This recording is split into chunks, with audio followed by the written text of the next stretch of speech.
llover sobre este lugar, sediento estoy de ti. Y es un típico de iglesia que hoy podemos encontrar. Hoy nos encontramos, Carolina, con creyentes que viven en la pobreza, que viven de un lugar a otro. Es más, hace poco encontramos a una persona que venía de otro país bajo unas condiciones de pobreza difícil, con la Biblia en la mano, con su familia, pero las necesidades de este hombre eran muy grandes, reflejando la pobreza.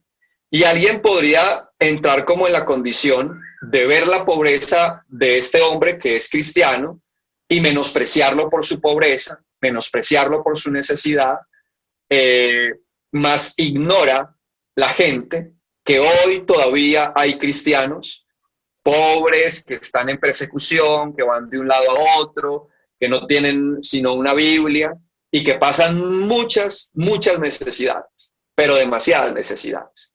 Y que muchas veces son llevados a la cárcel, son llevados a condiciones realmente vergonzosas, lamentables, pesadas, que normalmente alguien diría, ¿cómo es posible que Dios permita que a alguien como ellos, que creen y que son fieles, les pasen todas estas cosas? Y la respuesta es muy simple, porque a través de todas esas experiencias, Dios está formando en estas personas que hacen parte de esta iglesia un carácter, una mentalidad, porque Dios está puliendo sus corazones, porque Dios permite que las pruebas vengan como parte de los grandes aprendizajes en la vida cristiana. Entonces, hoy encontramos iglesias como Esmirna, o sea, personas que están en cualquier parte del mundo. En cualquier parte del mundo puede haber un cristiano como el de la iglesia de Esmirna, al que Dios le dice, sé fiel, aguante, soporte, que va a haber recompensa por ese sufrimiento, que va a haber recompensa por esas necesidades que hoy tiene. Entonces, como te estaba diciendo ahorita, siempre alguien se va a poder identificar con estas iglesias siendo un creyente que está en cualquier parte del mundo.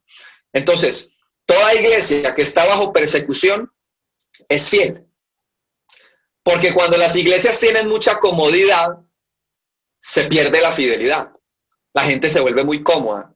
La gente incluso empieza a tomar la personalidad de otras iglesias que vamos a estar analizando, pero una iglesia siempre bajo persecución y bajo pruebas es fiel, es de oración, es de ayuno, es de lectura, es ese tipo de iglesia apasionada por compartir la palabra. Es una iglesia muy especial.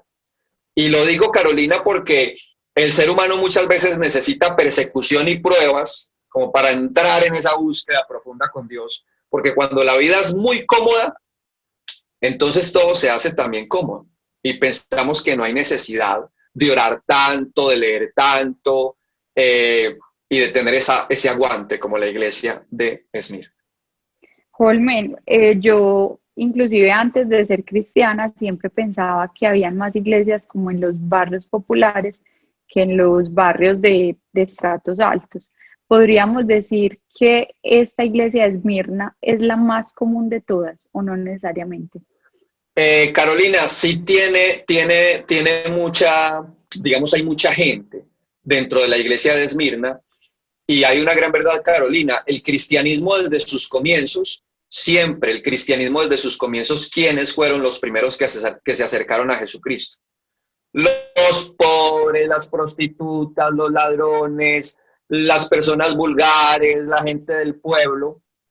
Esos fueron los primeros que empezaron a necesidades. Los que sentían necesidad, los enfermos, los ciegos. O sea, los primeros seguidores de Jesucristo fue gente vulgar, del camino, sin estudios, sin universidad, sin conocimiento. Esos fueron los primeros discípulos de Jesucristo. En el camino se fueron añadiendo intelectuales y personas profesionales.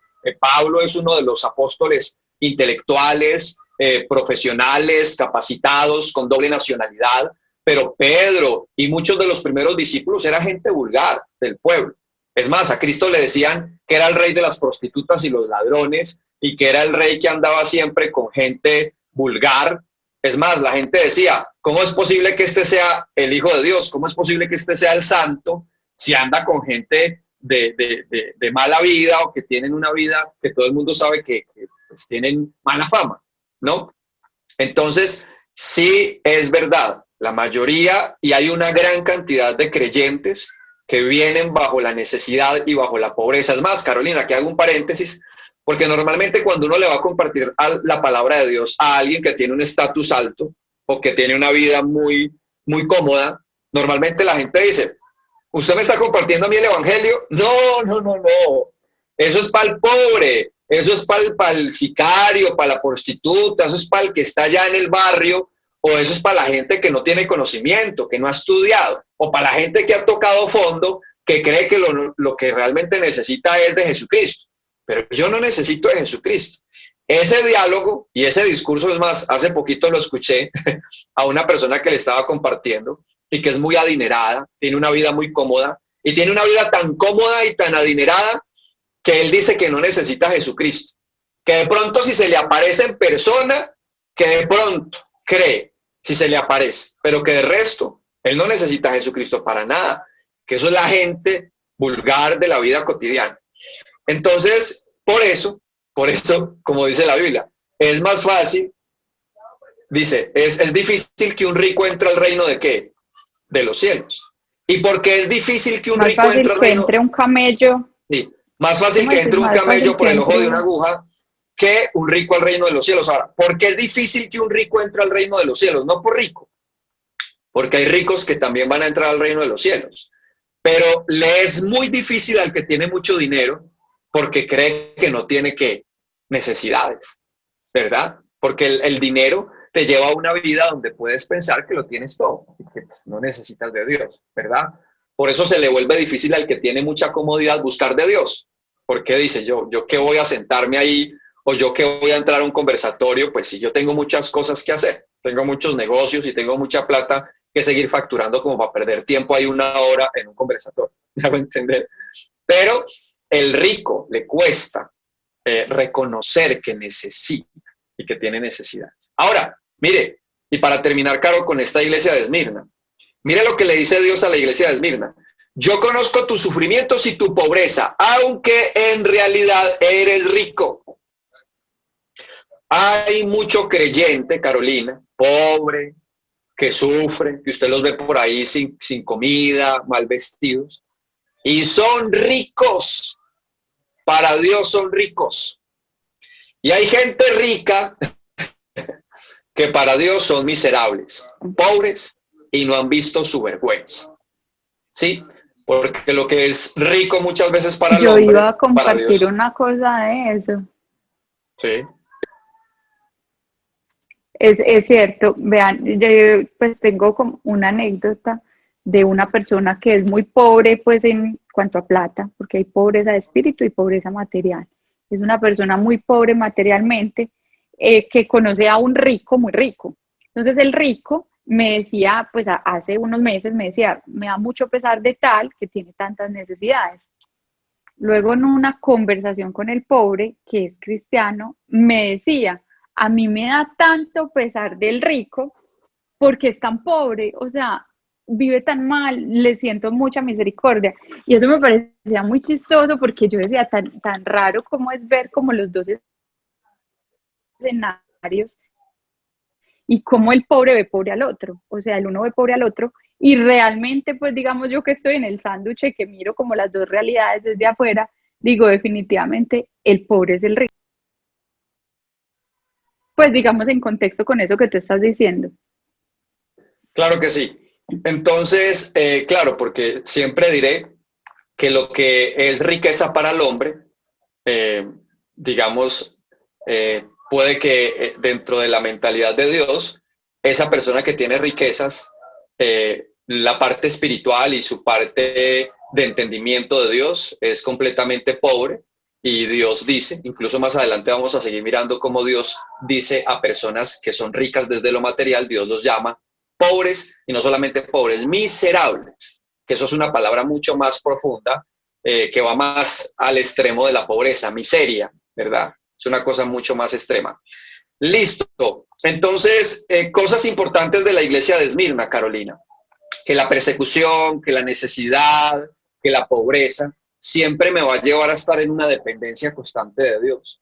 Y como tal va a traer más necesidad de buscar a Dios, más compromiso, más búsqueda. Entonces la iglesia de Esmirna es una iglesia, Carolina, que Dios no le habla nada de que tiene que arrepentirse o que tiene que, digamos, lo único que le da es como una voz de aliento, como aguanten, soporten, que les va a traer recompensa ese aguante, ese sufrimiento y esas circunstancias difíciles que están viviendo. Listo. Vamos para otra iglesia. Esta es la iglesia de Pérgamo. Dice de la siguiente manera. Presten atención. Escribe también al ángel de la iglesia de Pérgamo. Esto dice el que tiene la aguda espada de dos filos. O sea, Jesucristo. Yo sé que vives, oigan esto, yo sé que vives donde Satanás tiene su trono. Sin embargo, sigues fiel a mi causa.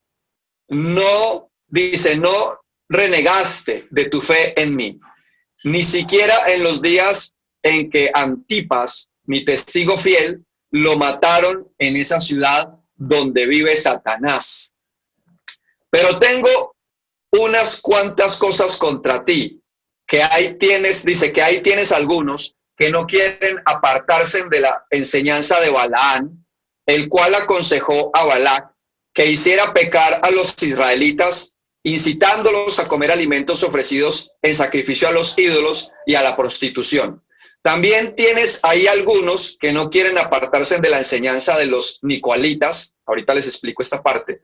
Por eso, vuélvete a Dios. De lo contrario, iré pronto a ti y con la espada que sale de mi boca pelearé contra ellos. El que tiene oídos, oiga lo que el Espíritu dice a las iglesias.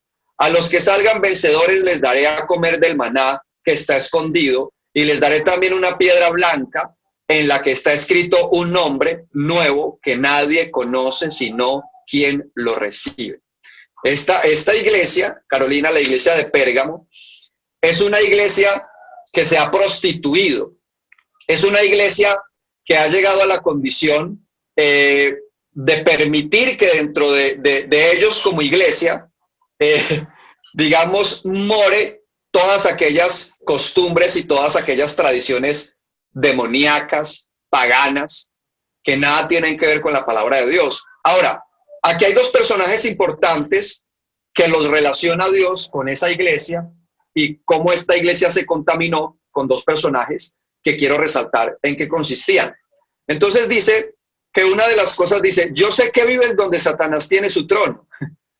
Sin embargo, sigues fiel a mi causa, no renegaste de tu fe en mí, pero menciona a un personaje llamado Balaán y menciona a los nicolaítas, que esto es lo que quiero explicar, y empiezo por Balaán. Balaán es un personaje bíblico que en un tiempo llevó al pueblo a pervertirse y a la adoración de otros dioses, o sea, lo llevó a una condición de no solamente pueden orar al Dios de los cielos, sino que también pueden pedir a otros dioses, ¿verdad? Y esta es una costumbre pagana que viene desde la antigüedad, y digamos hoy encontramos iglesias que tienen como letrero cristianos, pero tienen otro montón de ídolos, o tienen otro montón de dioses a quienes le piden, a quienes adoran, pero entonces son como título cristianos, pero tienen otro tipo de costumbres que nada tienen que ver con lo que Dios enseña y que dañan y pervierten el corazón de un pueblo que debería encaminarse en la verdad y que lamentablemente se va desviando por un montón de enseñanzas y costumbres y tradiciones paganas que no llevan a la verdad de Dios. Entonces, hay iglesias que tienen costumbres paganas aprendidas de cualquier tipo de cultura y las añaden a la iglesia y las venden como que son de Dios. No sé si tienes alguna pregunta hasta ahí. No, más que preguntas, comentario, pues ahí recuerdo una iglesia en la que fuimos, inclusive tú y yo, que vendían sal del Mar Muerto, que te vendían agua, te vendían gotas, cada gota costaba X plata, tenían una cruz, tú tenías que llevar un sol, lo tenías que remojar como en vino, y esa cruz se suponía que daba Total. como unos poderes. Famosa acá en Entonces, Colombia, muy. son iglesias que añaden un montón de tradiciones. Es más, la mayoría de nosotros venimos de una iglesia, que ya todos sabemos cuál es, llena de cualquier tipo de tradiciones, y muchas tradiciones que nada tienen que ver con lo que la palabra de Dios enseña. Entonces, donde usted le puede pedir a una cantidad de personajes, ¿sí?, que se vuelven como pequeños dioses a los que usted les puede pedir, cuando la palabra de Dios dice que el único mediador entre Dios y los hombres es ¿quién? Jesucristo. Y los de la iglesia de Pérgamo dice, sí, pero es que yo también le pido a Jesucristo, pero le pido a Jesucristo, pero le pido a mi abuelito que se murió, le pido a las ánimas de mi tío, le pido a San Gregorio, le pido a un montón de gente, ¿verdad? Pero también le pido a Jesucristo. Entonces, son un montón de costumbres. Entonces, aquí pregunto. Sí, dime. Digamos que entonces la iglesia de Pérgamo es la iglesia católica, o hay varias iglesias que están dentro de la iglesia de Pérgamo.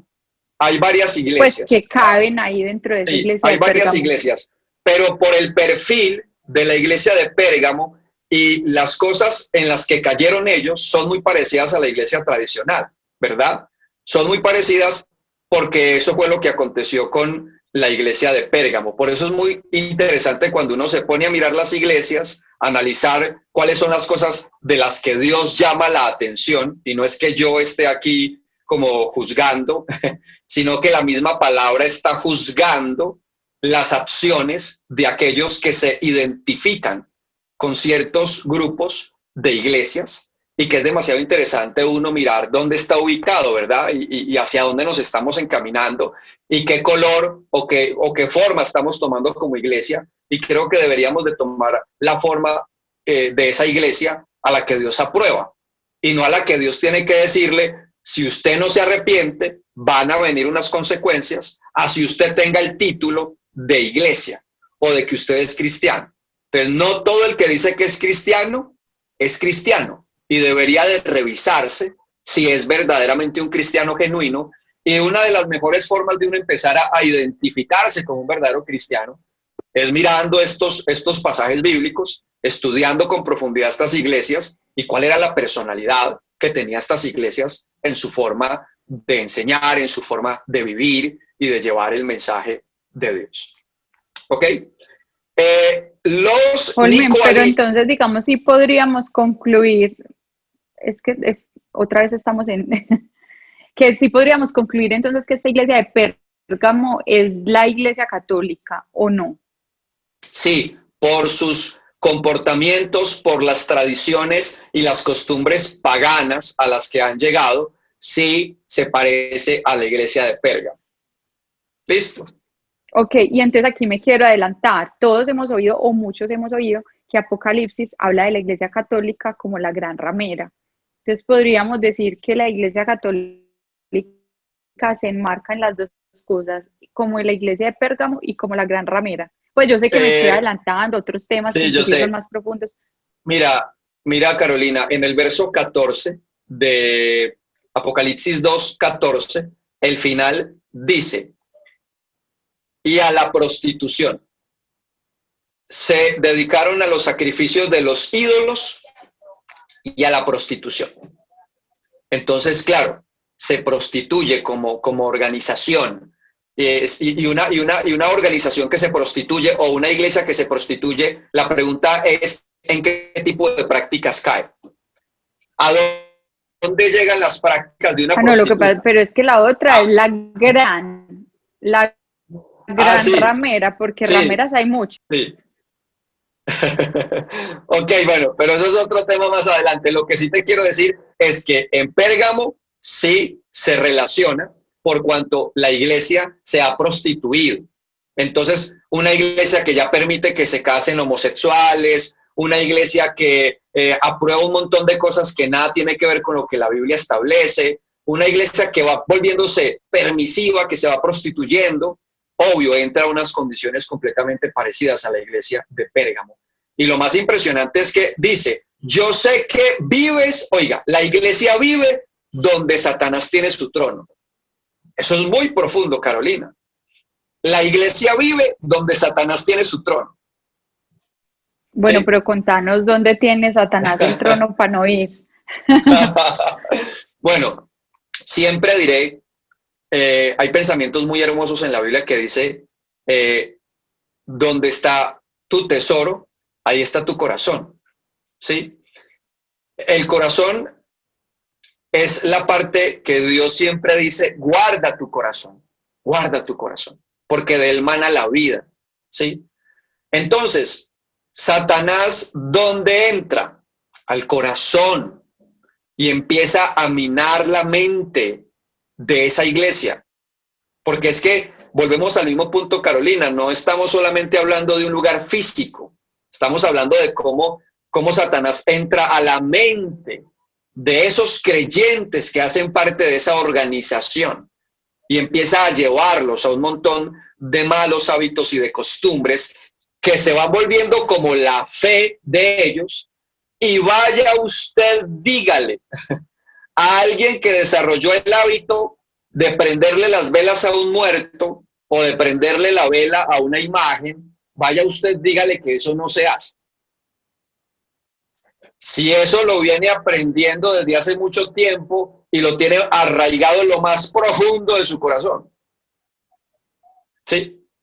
Entonces, ahí es donde Satanás quiere minar al hombre.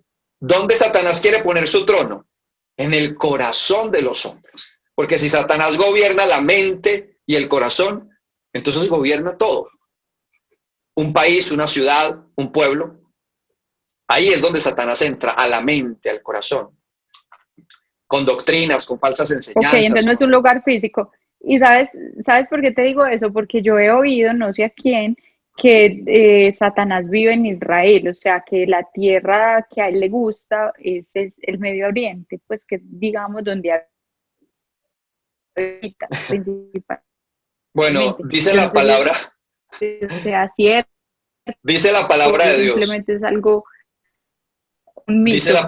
Dice la palabra de Dios en el libro de Job. Satanás se le apareció a Dios y Dios le preguntó a Satanás, ¿de dónde vienes? Y Satanás respondió, vengo de dar vueltas por la tierra o vengo de rodear la tierra. Entonces hay una gran verdad. Satanás anda de un lugar a otro, por toda la tierra. ¿Sí? Anda dando vueltas por toda la tierra. Entendiendo que no es omnipresente, Satanás no está en todas partes a la misma vez, pero sí se toma la tarea de ir de un lugar a otro. Y a Satanás siempre le gusta el poder, la riqueza, la fama. A Satanás le gusta todo lo que realmente es interesante para sus propósitos. Él siempre busca gente de poder, de influencia, gente brillante en su mentalidad, científicos, artistas. Siempre está buscando gente importante, famosa, que pueda entrar a su mente, a su corazón y que pueda influenciar a mucha gente. ¿Sí? Bueno, creo que vamos a dejarlo hasta la iglesia de Pérgamo y en el próximo conversatorio, Carolina, continuamos estudiando las otras iglesias. Nos faltan varias iglesias más para que miremos como las personalidades y hagamos un gran análisis de estas iglesias. Si faltan más iglesias por analizar, entonces vamos a dejarlo hasta acá, hasta la iglesia de Pérgamo. Y qué chévere, qué interesante que podamos aprendernos de memoria estas iglesias con sus personalidades, ¿sí? Entonces, memoricemos la iglesia de Éfeso, la iglesia, a ver, Carolina, ayúdeme. A ver los que están en el conversatorio. Esmirna y Pérgamo. Ya los dije. Y Pérgamo. Ok, es más, mentalícese bien estas iglesias porque al final de este conversatorio voy a hacer preguntas. A ver cuánto retienen de la información. Pero les voy a dejar un ejercicio. Escuchen, les voy a dejar un ejercicio. La iglesia de Éfeso, una iglesia de buena enseñanza, pero perdió el primer amor. Fácil de aprender. Iglesia de Éfeso, buena enseñanza, pero perdieron el primer amor. 2. Iglesia de Esmirna, una iglesia fiel, de mucha persecución, una iglesia de mucha necesidad, pero una iglesia fiel.